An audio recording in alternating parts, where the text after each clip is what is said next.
vám ukážem, ako sa prepnúť na iný účet na YouTube, takže sledujte. Pôjdete na YouTube, ako vždy. Košina, som si vytvoril toto. A pôjdete semka moje. Koľko cukríkov Dáte papáš? sem. Viete, áno, zle bude. Joj. Kliknite prepnúť účet.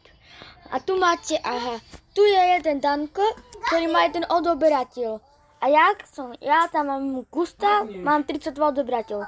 Kliknete na hociakého, iba kliknite na to jeho meno. Kliknite a už ste v jeho účte. Tu ste v jeho účte.